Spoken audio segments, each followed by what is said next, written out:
Hello les amis! Après un voyage initiatique et une retraite Vipassana en 2017, j'ai découvert et pratiqué la méditation. Aujourd'hui, il y a plein d'études qui montrent les bienfaits de cette pratique sur le cerveau et le corps, notamment dans la réduction du stress, dans le renforcement de la concentration, sur la plasticité cérébrale et la régulation émotionnelle. En bref, la pleine présence, c'est un super allié au quotidien. Il devrait être davantage préconisé, comme la routine du brossage de dents quotidien. C'est pourquoi j'ai créé une petite marque locale qui t'offre des coussins de méditation faits main en France dans un atelier avec des tissus entièrement bio et des balles d'épeautre en provenance de Meunier. Expérimente les bienfaits par toi-même. Pour découvrir tous les accessoires, rendez-vous sur le lien de la boutique de l'éveil des consciences en bio. À bientôt sur ton coussin. Vous vous sentez en quête de sens ou tout simplement en quête de nouvelles expériences hors du commun? Vous ressentez un besoin profond de vous reconnecter à la nature, à vous-même, d'avoir cette reliance entre le corps, le cœur et l'esprit? Découvrez un programme sur mesure proposé par la Triade Holistique, spécialement dédié aux femmes. Vous pratiquerez des disciplines ancestrales telles que le yoga, le pranayama et les méditations. Venez goûter à la cuisine holistique balinaise en conscience. Participez à des cercles de femmes en étant vous-même proactive et en vous reconnectant à votre féminin sacré. Vivez des expériences inouïes comme offrir des offrandes et vous épanouir grâce à la danse intuitive et plein d'autres choses. Venez découvrir la culture balinaise et vivez au plus près des habitants dans un lieu inspirant au sein d'une villa privatisée, à proximité de la plage et à 2 pas des lieux iconiques qu'offre cette terre magnifique. Faites confiance à Fanny, la co-créatrice de ce programme avec qui je crée une dynamique fédératrice autour d'autres projets depuis de nombreuses années. Intimement convaincue que c'est par l'alignement de toutes ces dimensions que nous rayonnons et que nous pouvons donc attirer et réaliser ce que nous souhaitons. Alors si vous aussi, vous vous sentez prête à vivre une expérience hors du commun, rendez-vous sur le site triadolistique.com. La prochaine retraite aura lieu du 21 au 26 avril. Bénéficiez d'un cadeau de 75 € en tapant le code EC Podcast 75. Le podcast de l'éveil des consciences ne se contente pas de consommer du développement personnel en étant passif, mais bien d'appliquer concrètement les enseignements dans sa vie en s'engageant dans le monde de manière proactive. L'idée est de devenir acteur plutôt que de subir. Ici, la spiritualité devient un moteur d'action et de responsabilité sociale. Moi, c'est Evelyne, entrepreneuse, enseignante en FLE et maman. À travers mes activités, j'explore les différentes thématiques qui permettent de mieux comprendre le monde et de grandir personnellement et collectivement. Très belle écoute! Bonjour aux consciences qui s'éveillent. Aujourd'hui, je suis vraiment ravie d'accueillir Victoria au micro du podcast de l'éveil des consciences. Bonjour Victoria. Bonjour Evelyne, je suis ravie d'être ici. La question que j'aime poser tous les matins avant de commencer, c'est comment tu te sens ce matin? Je me sens bien, je me sens très bien. Et je suis très contente de pouvoir échanger avec toi, de pouvoir échanger avec tous les auditeurs du podcast. Je suis très contente, je suis motivée. J'aime bien le lundi, moi, personnellement. Ah bon, bah c'est super, on a bien choisi notre jour alors. Je vais bien sûr te présenter pour les personnes qui ne te connaissent pas, présenter ton parcours, présenter aussi ta formation. Et puis ensuite, on aura des questions à te poser pour les auditeurs et les auditrices pour en savoir plus sur justement tout ce que tu fais. Alors, tu as été formée à l'approche HCS Expert Training, donc à l'Institut MJND, qui a une approche interdisciplinaire fondée par Michel Jeannot. Alors, c'est Michel Ginouel, hein. Michel Ginouel, exactement. Donc, qui est formatrice en communication et relations humaines, spécialisée dans la résolution des problèmes, notamment dans les sorties de crise et aussi les thérapies brèves. Donc, l'Institut MJN s'inspire des différentes sciences comme les mathématiques, la physique, la théologie ainsi que les neurosciences. Et aujourd'hui, Victoria, je voudrais aussi te présenter, puisque tu proposes à ce jour différentes prestations pour des personnes, notamment pour apporter des éclairages de vie, que ce soit sur plusieurs thématiques. Donc, tu les accompagnes à trouver des clés d'évolution pour leur permettre de réaliser aussi leurs projets. Ton leitmotiv est le suivant: le meilleur moyen de prédire l'avenir est de le créer. Donc, dans un premier temps, Est-ce que tu peux nous en dire plus justement sur toi, sur ce qui t'a poussé aussi à accompagner les personnes et à te former à cet institut? Bien sûr. Alors, moi, du coup, ça fait 2 ans que j'ai commencé à accompagner des personnes. Donc, au départ, j'alliais vraiment mes capacités extrasensorielles, donc de clairvoyance et de clairaudience. Donc, je recevais de l'information et mon but et mon objectif, c'était d'aider les personnes à y voir plus clair grâce à ces informations, justement, pour justement construire le après, à savoir que tout ce qui est futur se crée dans le présent. Ça, c'est important de le savoir. Ou parfois, c'est même créé dans le passé en fonction de certains mécanismes de pensée.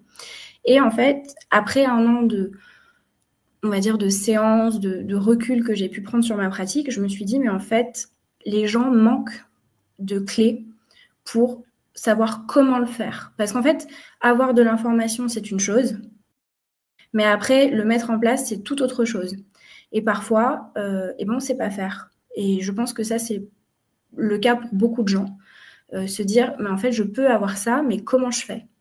Et je me suis dit, mais en fait, mon but, c'est pas uniquement de donner de l'information et de transmettre des messages, c'est surtout les aider et les accompagner à pouvoir réaliser des projets, à pouvoir concrétiser n'importe des projets de vie, n'importe lequel comme projet de vie. Ça peut être immobilier, juridique, familial, sentimental. Mais mon but, c'était vraiment d'apporter de l'aide, en fait, dans ce qui pouvait être flou. Et c'est pour ça, du coup, que j'ai commencé cette formation qui m'a vraiment permis d'allier à la fois mes facultés et à la fois des outils pour justement permettre aux gens de développer certaines compétences, d'idéaliser aussi des projets.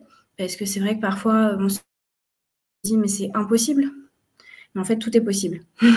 Et c'est ça, en fait, que j'ai aimé aussi dans cette formation. Mais d'ailleurs, c'est passionnant parce que toi, depuis que tu es enfant, depuis que tu es petite, tu as aussi, toutes ces informations qui viennent à toi en tant que canal et puis aujourd'hui, tu as aussi cette approche un peu plus pragmatique, on va dire, qui permet aussi de comprendre de manière un peu plus scientifique aussi. Est-ce que tu peux nous expliquer un peu, justement, comment est-ce que ça a commencé, toutes ces informations? Comment est-ce que tu réussissais en tout cas, à les capter, même si tu les cherchais pas, puisque tu étais enfant? Bien sûr. Alors, ça a commencé, à l'âge de 7 ans, à peu près. 7 ans, 7 ans et demi. En fait, dès que j'allais à un endroit où il y avait des personnes, alors plutôt des adultes quand même, dès que la personne me parlait, j'entendais des choses. C'était une voix qui est similaire à la mienne, hein, mais du coup, j'entendais et je me disais: «Mais c'est bizarre, j'ai l'impression de recevoir est-ce que c'est normal?» Petite, en fait, pour moi, c'était normal. Tout le monde était comme Bien ça. sûr. Tout le monde fonctionnait comme ça, donc j'ai pas du tout eu envie d'en parler, mais du coup, j'entendais de l'information et il m'arrivait, en fait, parfois de dire, «Mais si tu faisais ça» ou et déjà toute petite, hein. Voilà, donc c'était assez particulier. Dans ma famille, je fais partie d'une famille de cartésiens, D'accord. de grands cartésiens, je dirais même. Donc c'est assez marrant parce que j'ai grandi, en fait, en étant comme ça, mais ça m'a aussi beaucoup Mmh. aidée d'avoir une Bien sûr. famille très cartésienne, avec les pieds sur terre, avec où il faut prouver des choses, avec toujours des bases scientifiques, parce qu'en fait, moi aussi, j'adore ça, d'une certaine façon. Donc j'avais quand même toujours ces 2 côtés-là, tout en entendant cette voix en permanence. Et à un moment, j'ai décidé d'en parler. J'avais 25 ans. Mmh. Donc, j'avais déjà bien grandi. Mais voilà, je recevais de l'information systématiquement, juste par le son de la voix d'une personne qui me parlait ou qui dialoguait à côté de moi, en fait. Incroyable. Tout se fait, en fait, chez moi par le son de la voix de la personne, ou en tout cas, si c'est pas le son de la voix, ça va être par le regard. Et alors aujourd'hui, est-ce que tu peux nous parler justement de ce que t'a permis, en tout cas la formation, actuelle? Qu'est-ce qu'elle te permet? Comment elle te permet aussi de poser des mots sur, ce que tu as pu vivre? Ce que tu vis encore au quotidien? Par rapport à la formation que je fais là Oui. en ce moment, c'est ça? En fait, la spiritualité, bon, ça forcément, ça fait partie de moi parce que c'est un chemin que j'ai aussi choisi dans mon accompagnement, mais j'avais besoin d'une base, en fait, très scientifique parce que j'avais besoin de comprendre comment ça se passe dans le cerveau humain, en fait. Mmh mh. Comment le système nerveux central fonctionne, comment on peut recevoir de l'information. J'avais besoin de m'enrichir avec des lectures, J'avais besoin de comprendre certaines lois mathématiques, certaines lois en fait physiques aussi. Parce qu'en fait, science et spiritualité peuvent faire bon ménage et font généralement bon ménage. Quand elles sont alliées toutes les deux, pour moi, c'est là où on en tire les plus gros bénéfices pour comprendre un peu mieux qui on est. Donc c'est pour ça aussi que j'ai eu recours à cette formation et je me suis dit, il faut absolument que je me forme et je pense que c'est que le début. C'est que le début parce que j'ai vraiment envie de pousser un peu plus loin aussi après la formation au niveau de toutes les études scientifiques qui sont faites au niveau du système nerveux parce que, voilà, comment je fais pour avoir de l'information, comment je fais aussi pour, on va dire, la retranscrire et surtout la communiquer d'une manière efficace.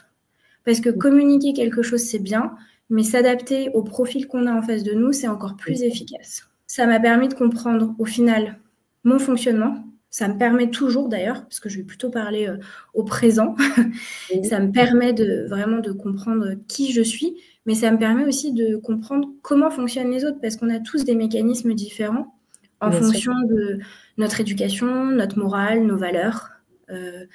On a aussi un bagage transgénérationnel, mais encore une fois, ce bagage, on peut aussi s'en défaire très facilement. Ça veut dire qu'on a des choses qu'on a choisies pour évoluer, on va dire. Ce qu'on appelle des programmes, en tout cas ce que j'appelle moi des programmes qu'on a choisis, mais on est déprogrammable aussi. Mais d'ailleurs, on va venir en parler aussi de tout ça. J'avais une question aussi, on parlait du mécanisme du cerveau. C'est vrai que toi, tu t'es intéressé aussi à tous ces sujets. Que viennent explorer les sciences cognitives finalement dans tout ça? Qu'est-ce que ça t'a apporté, toi, d'en prendre connaissance? Et ben moi, ça m'a permis en fait de vraiment pouvoir transmettre des messages beaucoup plus pertinents à mes clients. De comprendre aussi que le cerveau, c'est comme un ordinateur en fait. Et moi, en fait, on n'apprend jamais ça à l'école. Enfin, on n'a pas forcément appris comment ça fonctionne. Moi, je m'étais intéressée au sujet via des lectures, via des ouvrages.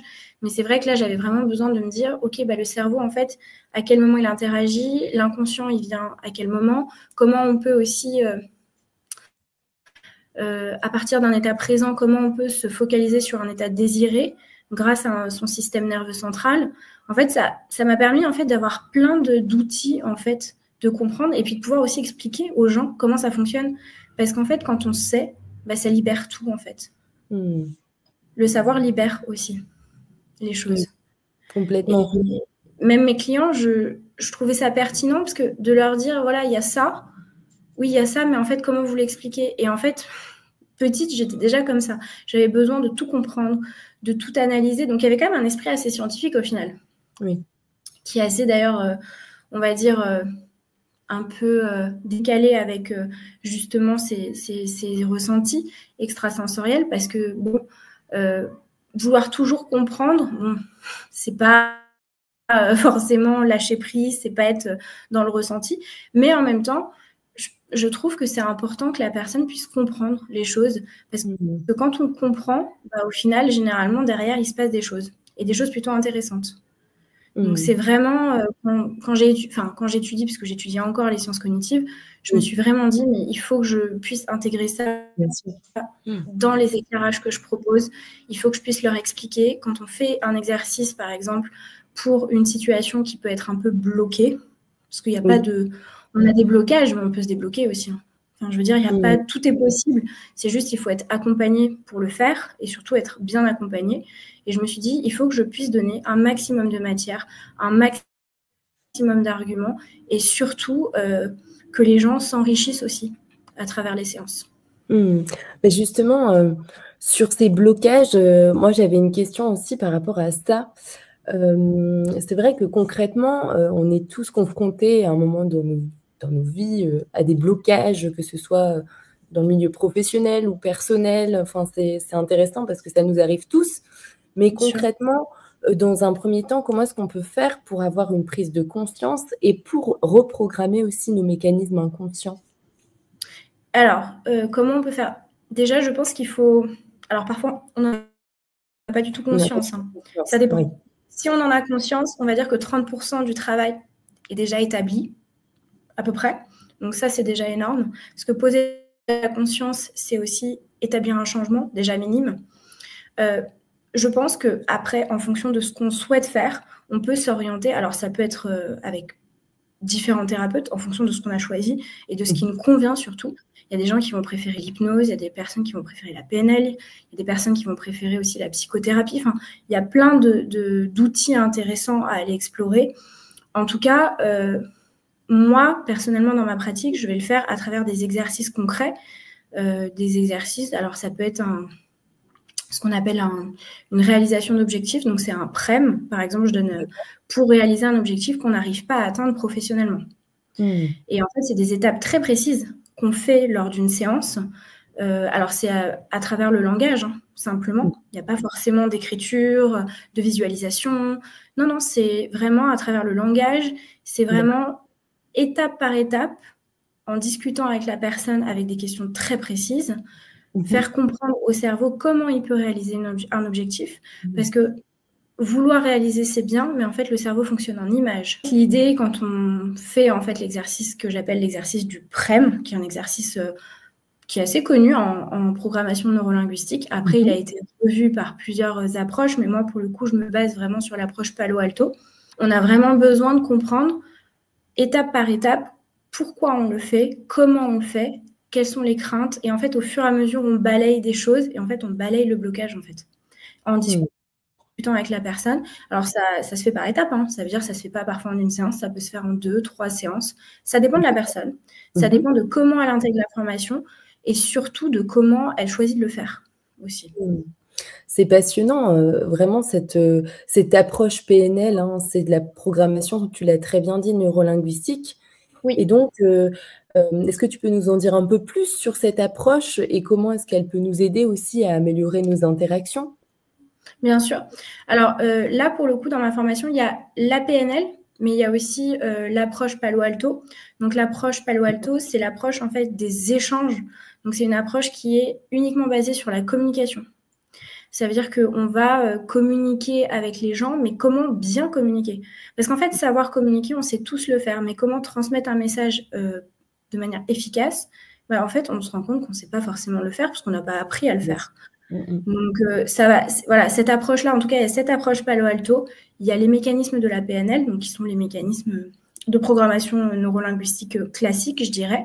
Alors, c'est quand même l'approche Gregory Bateson. Hein. Donc, c'est une approche, voilà, un peu spécifique.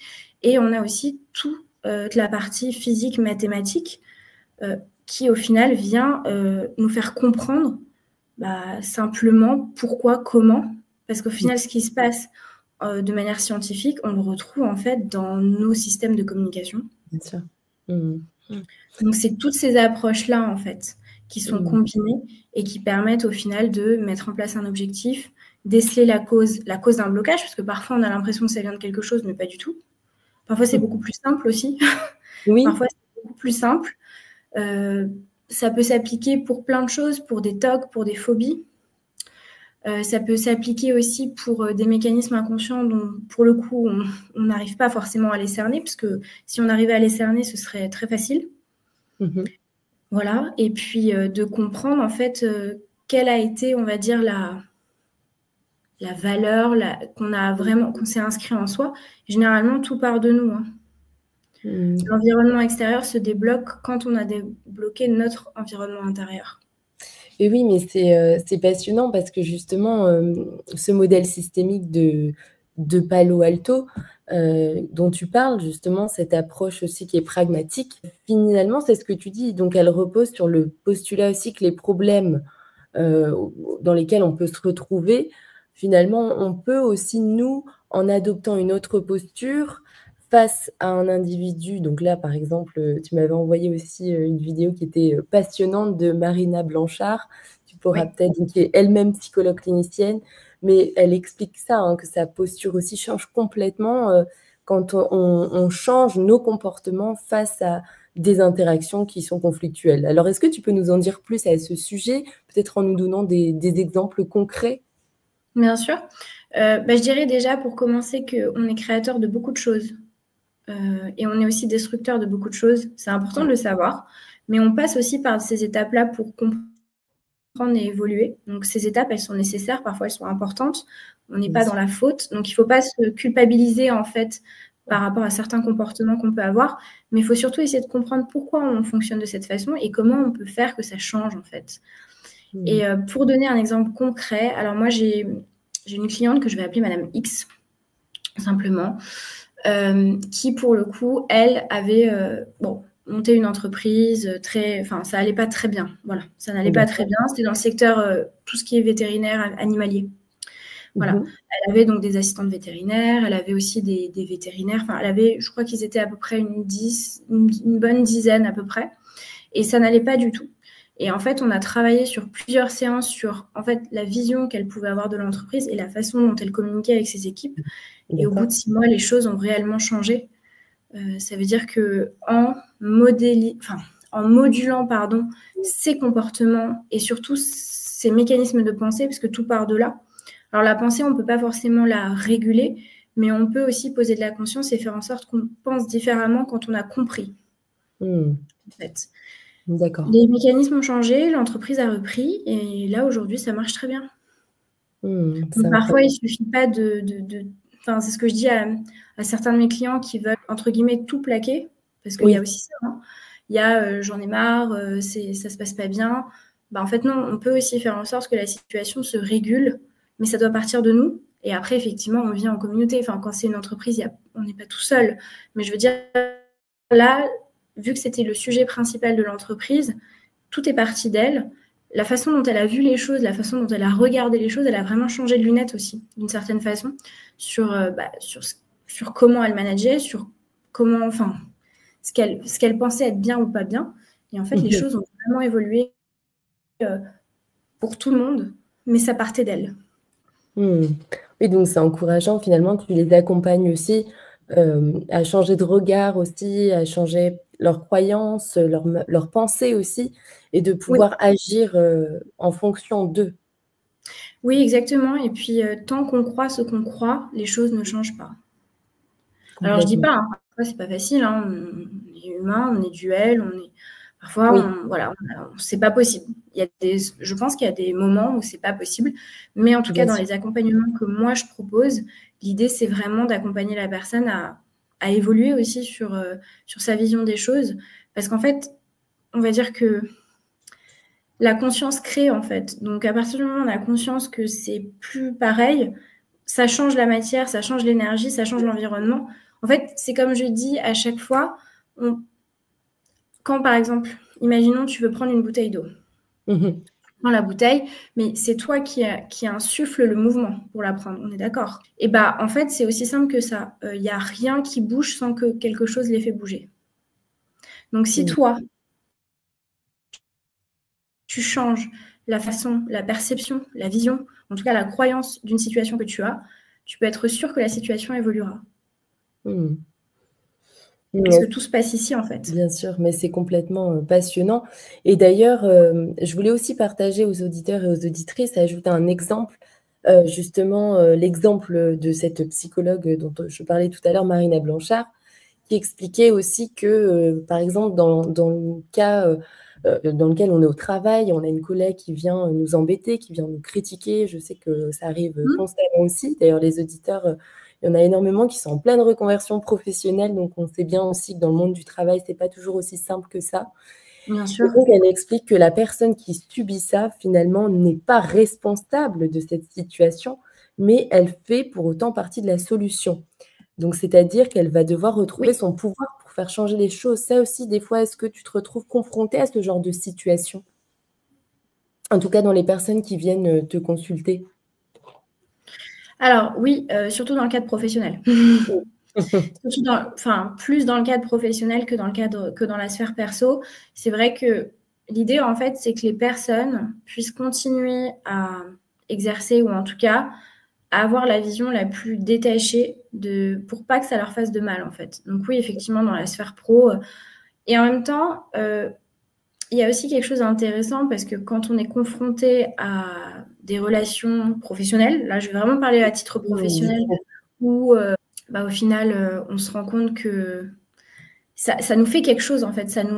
Il y a quelque chose quand même enfin, moi là, je vais vraiment parler du miroir des relations parce que c'est quelque chose que j'étudie en ce moment en plus, donc c'est intéressant que tu m'en parles. Je sais pas si tu connais le miroir des relations de Craig Braden, justement. Bah voilà, qui explique un petit peu aussi en fonction de chaque relation, qu'est-ce que ça nous apprend, qu'est-ce que ça nous enseigne. J'essaye en fait de faire comprendre à la personne. Alors j'essaye, non, on essaye parce que c'est la personne plus moi, surtout c'est ensemble, surtout la personne qui fait le travail, moi je suis juste là pour éclairer. On essaye en fait de faire comprendre à la personne pourquoi elle ressent ça. Qu'est-ce que ça, c'est sur quelle croyance en fait que ça vient entre guillemets appuyer en fait. Sur quelle croyance ça vient appuyer ou sur quel mécanisme. Et généralement en fait on se rend compte que c'est des choses en nous qu'on n'a pas forcément réglées et on se retrouve confronté dans le système professionnel, dans les relations professionnelles, à rencontrer des gens avec qui en fait il y a des comportements similaires. Et on parle souvent d'ailleurs de schémas répétitifs. Alors les schémas répétitifs, on peut aussi totalement les arrêter.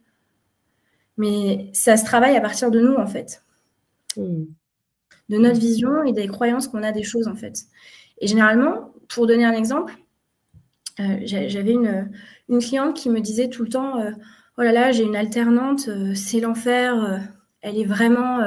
elle veut toujours trop en faire, trop bien faire, ça m'agace, c'est insupportable. Et en plus, elle s'est fait mal au dos, donc il ne faut surtout pas qu'elle en fasse trop. Donc je disais, bah oui, effectivement, il ne faut pas qu'elle en fasse trop. Si elle s'est fait mal au dos, ce n'est pas le but, en tout cas.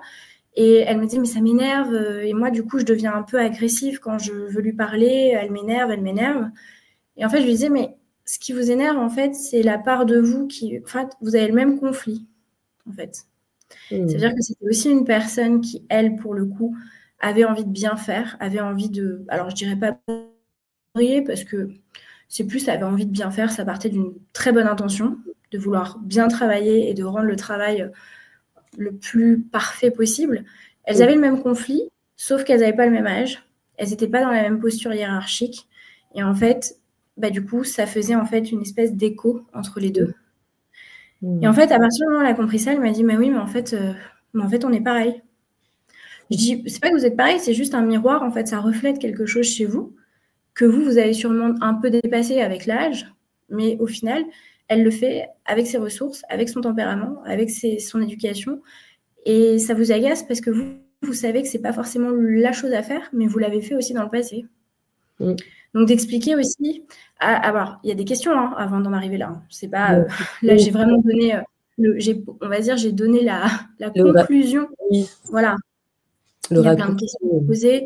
Les personnes en fait, quand les questions sont bien posées dans un certain ordre, elles donnent l'information nécessaire pour que la personne en face comprenne vraiment l'identité du problème, la cause, parce que ce qu'on veut savoir, c'est la cause du problème.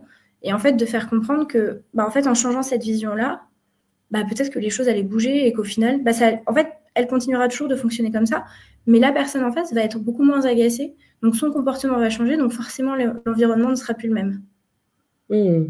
Mais c'est hyper passionnant, merci de partager ça, Victoria. Et d'ailleurs, il y avait aussi quelque chose qui m'inspirait. Je sais que tu t'inspires de pas mal de professionnels. Tu cites aussi pas mal de références, notamment le physicien Jean-Pierre Garnier-Mallet, qui a développé la théorie du dédoublement du temps. Et moi, je voulais savoir en fait comment elle peut, toi en tout cas, t'aider dans tes accompagnements. Et on parle aussi, je déborde un peu, mais de cet espace-temps subtil où des infos peuvent être échangées et des décisions prises avant leur matérialisation dans la matière. Alors moi, j'ai trouvé que c'était incroyable. Est-ce que tu peux nous en dire plus sur ça, justement? Eh ben, je suis à fond sur le sujet en ce moment. Donc, c'est vraiment le sujet du moment. Alors, il a écrit aussi... Alors, il a écrit plusieurs livres.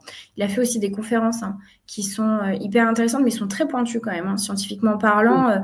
Moi, je sais que personnellement, ça me demande du temps d'intégrer aussi d'intégrer l'information.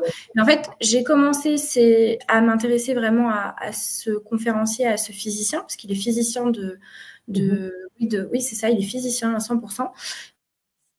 J'ai commencé à m'intéresser à lui, en fait, par une question que je me suis posée à travers mes consultations, où en fait, j'avais une vision sur 2 ans. Parce que quand, du coup, j'accompagne les personnes sur un éclairage de vie global, ça veut dire que je vais les accompagner à y voir plus clair en fonction de plusieurs thématiques dans leur vie. et ben en fait, je me rendais compte qu'il y avait des choses qui se passaient 2 ans et demi après, ce qui est énorme. Hein. Waouh, oui. Et du coup, ça me faisait toujours bizarre parce que un jour, je te donne une anecdote en parallèle parce que c'est Oui, intéressant. oui. J'avais vu une cliente pour le coup, c'était une de mes premières clientes D'accord. et on discute professionnel, on parle de son axe professionnel, donc elle met en place une entreprise, etc.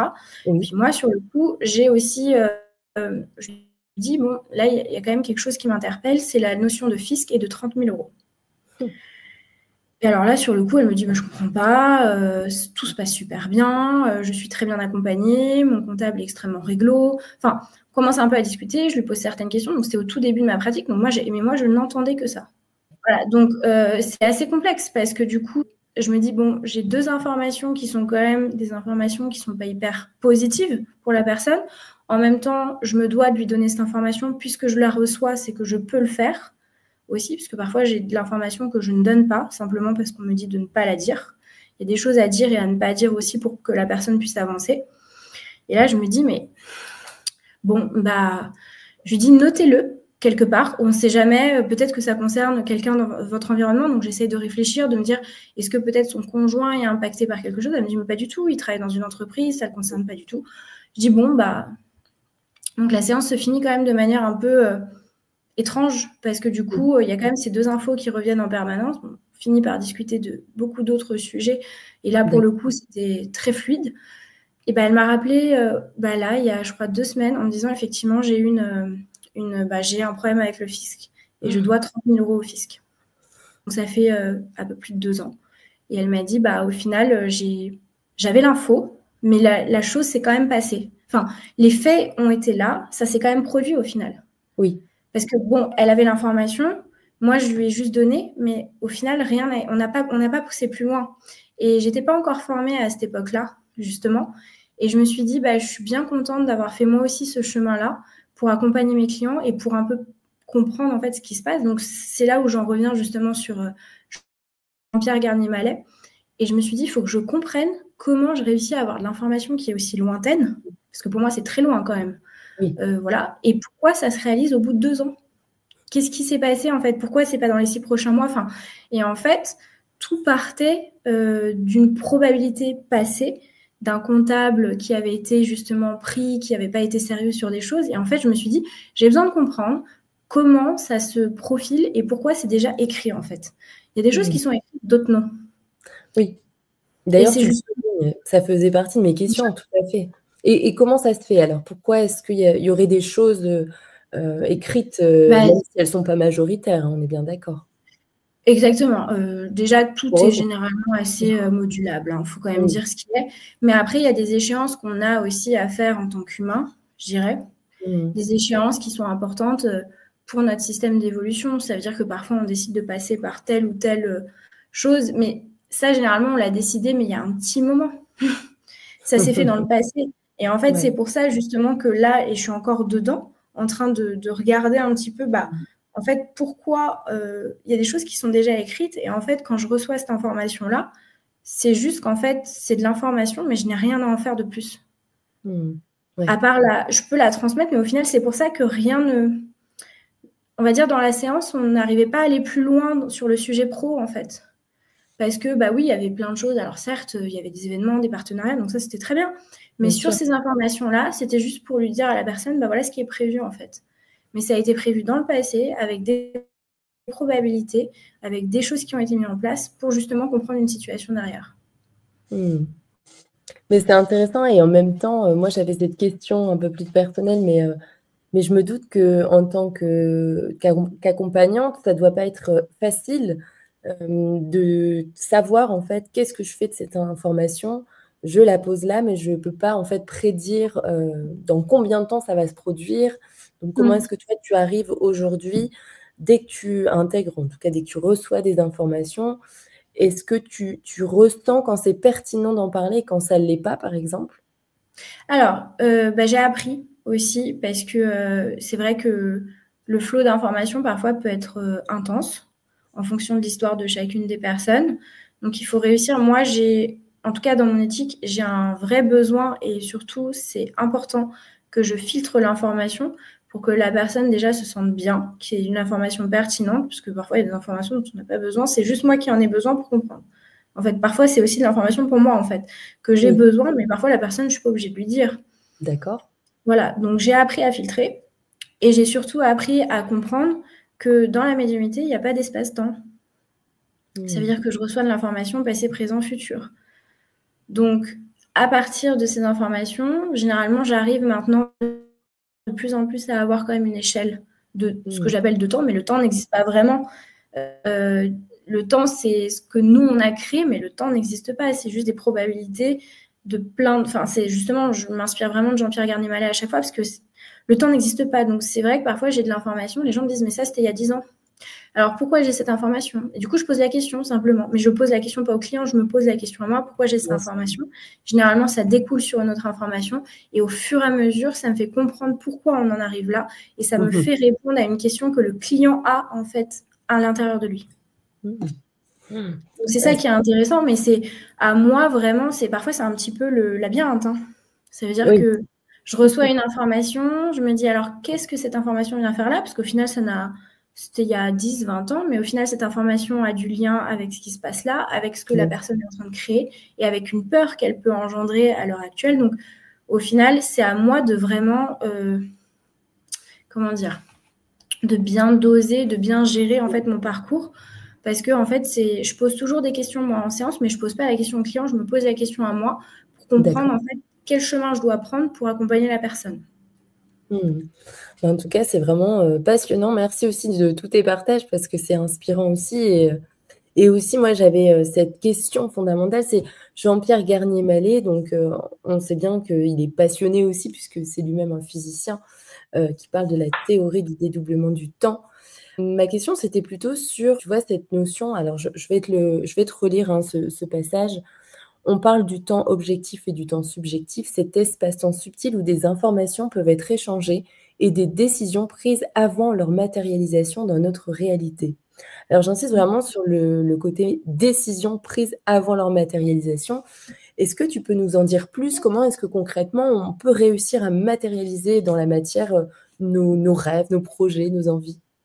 Et bien justement, ça c'est quelque chose que j'ai compris tout récemment. C'est une super question que tu me poses. C'est en fait, je me rends compte que ça peut se faire dans le cadre d'une séance. Ça veut dire qu'en étant vraiment dans l'instant présent. Ça veut dire qu'on n'a pas on pense pas au passé, au futur, on crée maintenant en fait. Et c'est vrai qu'en séance, l'idée c'est dans le ici et maintenant, toujours. Ça veut dire que après voilà, moi j'ai de l'information, mais l'information elle me permet juste de comprendre l'environnement, ça c'est encore autre chose et ça m'appartient. C'est à la partie on va dire plus praticien.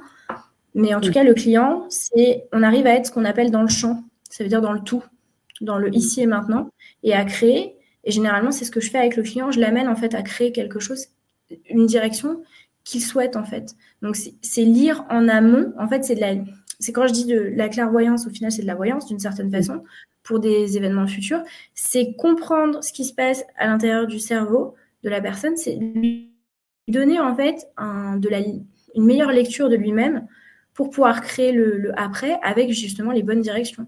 Alors, ce que j'appelle bonnes directions ne sont pas forcément les bonnes directions pour le client. C'est des choses qui sont déjà préétablies. Et parfois, quand je vois que la personne n'est pas forcément en raccord avec ce qu'elle pourrait faire, le but, moi, c'est de l'amener encore justement sur quelque chose qui puisse la rendre encore plus sereine. En fait, c'est ça. D'accord. Donc finalement, on est co-créateur de notre vie. Et Bien tout sûr. à l'heure, tu expliquais qu'il y avait quand même des grandes lignes, des fois, qui nous étaient, entre guillemets, imposées. Donc ça, ce qui voudrait dire qu'il y a quand même des grands axes sur lesquels on peut pas changer ça, mais la plupart du temps, on est capable de co-créer ce qu'on souhaite dans la matière.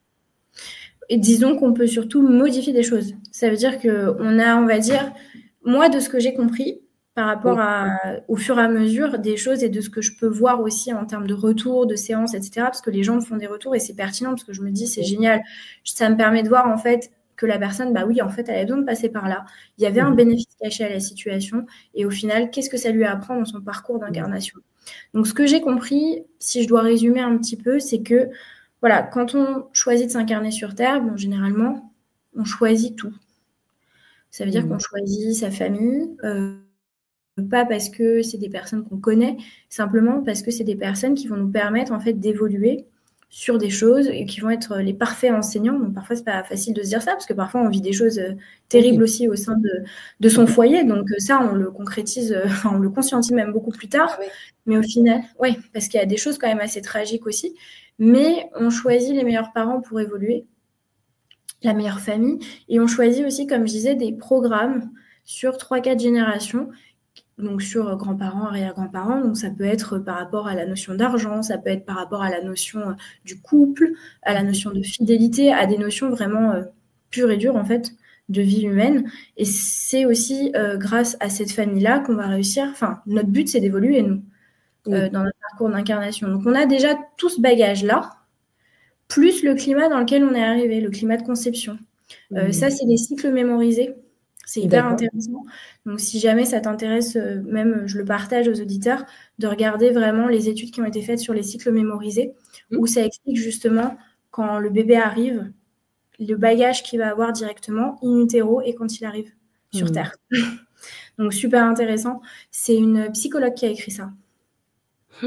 Voilà. C'est passionnant, ouais. Oui, parce que bien souvent, c'est vrai qu'on ne prend pas, en tout cas, dans notre modèle actuel, en considération, le passage in utero, alors que ça fait complètement, partie, déjà de son existence, puisqu'il est déjà marqué par tout ce qui est en train de se vivre pendant les 9 mois. Exactement, exactement. Le passage in utero et même le climat d'avant, hein. Le climat Oui. conception, jusqu'à justement in utero évidemment, jusqu'à en fait, il arrive avec un certain bagage, voilà. Mais encore une fois, tout est modifiable. Et justement, je pense que vraiment, moi, ce que j'aime dans mon métier, c'est de me dire, non, en fait, les gens n'ont pas un parcours nul ou parce qu'il y en a, ils me disent, ouais, Oui. franchement, je tombe toujours sur ça, je me retrouve. Non, moi, mon but, en fait, c'est de leur ouvrir les yeux sur comment, pourquoi. Parce qu'en fait, je trouve ça génial quand il y a des personnes qui me disent, mais en fait, maintenant, j'ai plus du tout envie de ça et je me retrouve avec des personnes beaucoup plus saines ou je me retrouve. Mais en fait, c'est parce que vous avez changé l'ordre des choses, en fait. Mmh. Et c'est Mmh. ça que j'apprécie vraiment parce que je pense qu'il y a. On parle beaucoup de karma, alors, le karma, au final, moi, c'est un terme que j'aime pas trop parce que je trouve. Enfin, c'est un terme qui existe depuis longtemps, hein, mais je pense qu'on peut aussi modifier vraiment qui on est. Et le karma change aussi. Donc, en fait, Oui. vous voyez ce que enfin, tu Mmh. vois ce que je veux dire? Enfin, Oui, oui, complètement, ouais, ouais. Ouais, je c'est, vois ce que tu veux dire. C'est que rien n'est ouais, figé finalement, même si j'évolue, je peux encore modifier non, ce karma, ouais. voilà. Mais par contre, je vais te donner un exemple par rapport au cycle mémorisé, parce que je trouve ça intéressant de toujours appuyer avec un Oui, exemple, parce que ça permet de mieux comprendre ce c'est que je très dis aussi, je pense. intéressant. En gros, alors, pour te dire, j'avais, enfin, là, c'est un cas que j'ai étudié, mais dans le parcours de ma formation, donc pas un cas client. C'est D'accord. un couple, en fait, qui décide de faire un enfant, d'accord? Tout se passe bien, ils ont 23 ans, donc ils sont jeunes, quand même Oui. relativement jeunes, mais bon, voilà. L'homme décide de créer une entreprise. D'accord. Alors, c'est une entreprise dans, je sais plus, c'est du matériel, enfin, en gros, c'est production de matériel informatique, OK. etc. Sauf que au moment où l'enfant est dans le ventre de la maman, le papa perd son entreprise, fait faillite. D'accord? Donc, il a 23 ans. Il fait faillite, c'est la dégringolade pour tout le monde parce qu'elle, du coup, ne travaillait pas. Il y a vraiment un gros enjeu financier, enfin, c'est très compliqué. Voilà, l'enfant arrive dans ce climat-là. Bon, au final, les parents retrouvent des choses, hein. Mais le papa, quand même, a eu une grosse dépression. Enfin, il y a eu pas mal de choses qui sont suivies justement après cette faillite d'entreprise. Voilà, la maman accouche, l'accouchement se passe bien, l'enfant grandit, des parents aimants, etc. Et à 23 ans, cet enfant n'arrivera pas à consolider un projet professionnel au même âge que le papa. Alors, pour le coup, c'est un garçon, ça aurait pu être une fille. On s'en fiche. Oui. C'est pas ça le plus important. C'est vraiment de se rendre compte que l'enfant, quand il a 23 ans, il est en pleine fleur de l'âge, il a plein d'idées dans la tête, il a envie de réaliser plein de projets. À chaque fois qu'il commence un projet, il ne se réalise pas. En fait, il est toujours dans le même cycle. Et en fait, il y a quelque chose à travailler justement par rapport au climat de conception. Donc ça, c'est quelque chose que moi, je travaille en séance parce que parfois, il faut remonter jusque-là. Donc c'est énorme et on ne se rend pas compte. Et c'est vrai que la chance que j'ai aussi, c'est d'avoir de l'information maintenant via ma formation. Parce que maintenant, vu que j'exerce avec des outils de ma formation, par exemple, parfois, quand j'ai une personne qui me dit « mais j'arrive pas, des projets qui se réalisent pas », mais en fait, moi, ça va me dire « il faut aller regarder le climat de conception ». Donc, je vais directement devoir aller... Enfin, c'est une chance parce que j'ai l'info directe, en fait. Je sais où aller. Et après, du coup, j'applique avec la personne et on en discute. Donc ça, c'est une chance que du coup, c'est un petit raccourci. Oui, oui, bah oui, mais c'est hyper passionnant aussi parce que, tu sais, dans les mémoires cellulaires aussi, on parle du projet sens. Et donc, c'est vrai que ce que tu fais, c'est exactement ça, quoi. C'est-à-dire qu'il y a des répétitions, des choses qui vont se répéter. Et en fait, ça vient vraiment de ce projet sens, quoi, lors de la conception. Et même avant, c'est ce que tu disais, hein, le climat, le contexte, enfin, tout se joue et tout se rejoue. Donc ça, c'est vraiment encourageant, en tout cas, que toi, tu arrives à poser un peu de conscience là-dessus pour arrêter, en tout cas, ces répétitions qui nous portent préjudice, quelque part. Bien sûr. Alors, je voulais aussi revenir sur quelque chose, finalement, tout à l'heure, quand tu parlais tu sais, des expériences que l'on pouvait vivre. Ça me rappelait aussi ce que Natacha Calestrémé disait souvent, tu sais, des fois, en fait, on a un cadeau qui est mal emballé, mais on le voit que plus tard parce que quand on a la tête dans le guidon, c'est vrai qu'on le voit pas, quoi. On le voit pas et c'est après, en prenant du recul, comme tu le disais tout à l'heure, des fois, on vit des expériences qui sont très douloureuses et très difficiles et c'est ensuite, en prenant du recul un peu, qu'on arrive à se rendre compte de qu'est-ce que ça peut nous apporter, ce que ça nous a apporté et donc c'est vraiment ça, quoi. Exactement. C'est vrai que c'est jamais facile de se dire ça. Enfin, quand il nous arrive quelque chose de difficile, on va pas se dire tout de suite, bah, c'est super, c'est mon enseignement. Non, enfin, non. Oui, bien sûr, oui, on est d'accord. Non, parce que ça, c'est trop, voilà, ça, c'est trop, enfin, je veux dire, non. Et puis, même moi, la première, hein, enfin, je veux dire, quand il m'arrive quelque chose, je suis la première à pas être contente. Enfin, en fait, on réagit tous pareil, on est tous humains, Bien sûr, simplement. c'est ça. Donc, elle va me dire, mais pourquoi ça tombe sur moi? J'en ai marre. Mais au final, il y a toujours un bénéfice caché, en fait, Oui, qui nous apprend à être résilient et qui nous fait comprendre énormément de choses. Là, pour le coup, moi, plus personnellement, moi, j'ai été atteinte d'une maladie plus jeune. d'accord. Je suis passée par une étape aussi de vie un peu difficile, une maladie chronique, et c'est vrai que bah, ça a été l'hécatombe. Hein. Quand j'ai eu ça, je me disais que j'étais, qu'il y avait quelque chose où j'étais maudite, parce qu'il y avait pas mal de maladies dans ma famille, et je me disais, c'est pas possible, encore une fois, c'est encore une fois la maladie qui nous... Et en fait, la maladie m'a permis de faire plein de choses, Ouais. au final. Mmh. Et aujourd'hui, bah, du coup, la maladie a complètement régressé, ce qui est génial aussi. Mais du coup, ouais, en fait, quand j'y réfléchis, bah, si j'avais pas eu ça, alors je dis pas, hein, c'est pas un mécanisme que je souhaite mettre en place sur le long terme, parce qu'après, le problème, c'est que la maladie, c'est une réaction à notre environnement, c'est un comportement. Oui. Maladie, même quand je dis maladie, il n'y a pas que les maladies, il y a aussi tout ce qui est addiction, etc. Tout ce qui passe par le corps sont des réactions à notre comportement. Bien sûr. Donc, le but, c'est pas que le cerveau, à chaque fois, il programme la même chose quand il faut réagir à une situation où on n'est pas à sa place. Mais du coup, se dire, OK, mais aujourd'hui, qu'est-ce que ça m'a permis de faire? En fait, je me rends compte que bien plus de choses que si j'avais rien eu. Mmh. Mais c'est aussi un beau message de ton expérience et c'est aussi de là qu'est né le podcast. C'est qu'il y a plein de projets aussi qui sont incroyables et qui ont du sens pour le coup. C'est après avoir eu le recul, on réalise que, bah, encore une fois, c'est un cadeau mal emballé et C'est ça, le tout, c'est exactement. de réussir, en tout cas, en faire quelque chose. Alors, c'est pas si simple que Oui. ça, mais en tout cas, dans ton cas, c'est ce que tu fais en tout cas aujourd'hui et merci d'œuvrer aussi pour accompagner. Donc, je le rappelle aussi parce que tu accompagnes aussi les personnes qui souhaitent avoir un éclairage sur une situation globale ou précise. Et d'ailleurs, tu as un site internet avec toutes les prestations que tu proposes. Je sais que tu proposes aussi ces prestations en espagnol. Oui.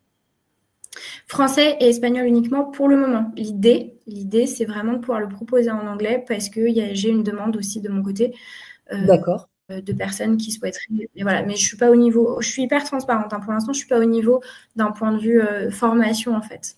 Je pourrais Oui. le faire pour une lecture vraiment en clairvoyance parce que du coup, dans mes accompagnements, je propose 2 types de prestations. Une lecture qui est vraiment une lecture globale qui permet de faire un tour d'horizon de la situation de la vie de la personne sur plusieurs thématiques. Donc là, on est vraiment sur de la clairvoyance pure, sur de la clairaudience. Donc là, je ne vais pas être dans l'analyse. Je vais déceler forcément des comportements, je vais transmettre des messages. Je ne vais pas aller plus loin que ça. Et l'éclairage précis, par contre, lui, permet de travailler en profondeur des mécanismes, justement, grâce à mes outils de formation.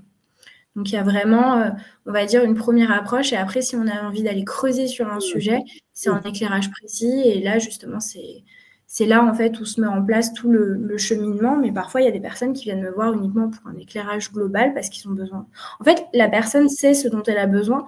Donc, moi, je m'adapte, en fait. Complètement. Mais du coup, je voulais te poser la question, une dernière question avant, bien sûr. Est-ce que tu aurais quelque chose à partager? Allez, aux consciences qui s'éveillent. Alors, ce que tu veux, vraiment, ça peut être un mot, une phrase, un message, comme tu le souhaites. Alors moi, je pense que déjà, on est dans une ère, et je pense que pour toutes les personnes qui nous écoutent, on est quand même dans une ère en ce moment qui n'est pas évidente, que ce soit mondialement, que ce soit socialement. On a aussi beaucoup d'opportunités derrière qui s'en dégagent parce on peut se reconvertir plus facilement. On a aussi plein de choses qu'on peut faire. Il ne faut pas hésiter à aller se faire accompagner quand on en ressent le besoin. Il ne faut pas hésiter à aller vers des praticiens en fonction de ce qu'on souhaite.